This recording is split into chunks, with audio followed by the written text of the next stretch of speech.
土豆，火鸡面酱，生抽、蚝油加清水，盖盖煮20分钟，土豆压成泥。哇！也没人告诉我这是土豆地雷啊！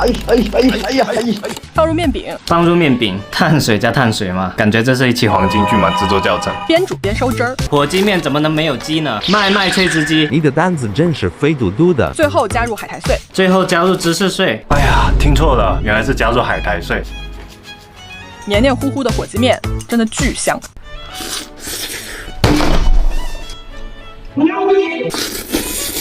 哇，这个太屌啊！如果你是吃不了辣的，相信我，这么做你绝对能吃下去。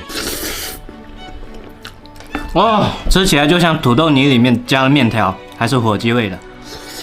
土豆等于优质碳水，鸡腿肉是优质蛋白，芝士是优质脂肪，面饼又能饱腹，妥妥的减脂餐。哦，吃腻了就来口可乐，重置一下口腔味蕾。啊，